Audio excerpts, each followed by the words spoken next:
I know that everybody thinks that the final 1-2 punch of the evening was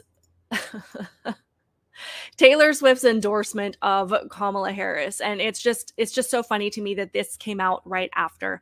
I have a lot of thoughts on this. Personally, I think this was to kind of push the Gen Z base who likely did not watch this debate last night, who probably had better things to do, more important things to do than watch this debate. I think that they're trying to give Gen Z, these young voters that they have really been pandering to, the impression that this debate really ruled in Kamala Harris's favor, and they're just trying to say that you don't even need to watch the debate. Taylor Swift endorses Kamala Harris, and therefore that's all the information that you need. So I'm just going to read a little bit. This is from Taylor Swift, the childless cat lady. It says, like many of you, I watched the debate tonight. If you haven't already, now is a great time to do your research on the issues at hand. I completely agree, Taylor. Do your research. And the stances these candidates take on the topics that matter to you the most. As a voter, I make sure to watch and read everything I can about their proposed policies and plans for this country. I would like someone to fact check Taylor Swift on that claim. Recently, I was made aware that AI of me falsely endorsing Donald Trump's presidential run was posted to his site. It really conjured up fears around AI and the dangers of spreading misinformation. The simplest way to combat misinformation is with the truth. I will be casting my vote for Kamala Harris and Tim Walz in the 2024 presidential election. I'm voting for Kamala Harris because she fights for the rights and causes I believe need a warrior to champion them. I think she is a steady-handed, gifted leader, and I believe we can accomplish so much more in this country if we are led by calm and not chaos. I was so heartened and impressed by her selection of running mate Tim Walz, who has been standing up for LGBTQ rights, IVF, and a woman's right to her own body for decades. I've done my research. I've made my choice. Your research is all yours to do, and the choice is yours to make. I also want to say, especially to first-time voters, remember that in order to vote, you have to be registered. I would like to fact check Taylor Swift on the research that she's done, because there is absolutely no way that you can research Kamala Harris and Tim Walz and come out and say that these are gifted leaders that care about this country at all. So, but unfortunately, we cannot deny the impact that this endorsement will have.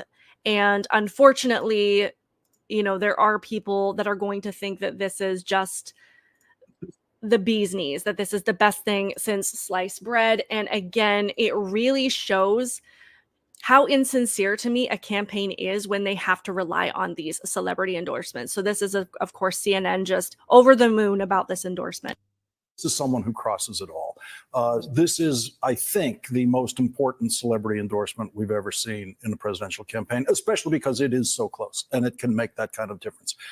The Harris for President campaign now has the two most perfectly timed and most important endorsements of this campaign. Joe Biden's 27-minute timed endorsement after he said, I'm not the candidate. Perfect timing. It just put a rocket on her to the nomination. This about 27 minutes after the end of the debate. And it's so important, I think, to the people who are going to be consuming that Taylor Swift endorsement, including those fathers of 8-year-old girls. And I love how the focus of this conversation is the timing. It's all about the timing. It's not about the issues. It's not about research. It's not about things that people actually care about. It's about the timing. It's about how can we propel this candidate who nobody liked 5 minutes ago, who nobody endorsed, nobody voted for in the primaries, nobody wanted, until Joe Biden, a white male, elevated her to this position, until the patriarchy elevated her to this position.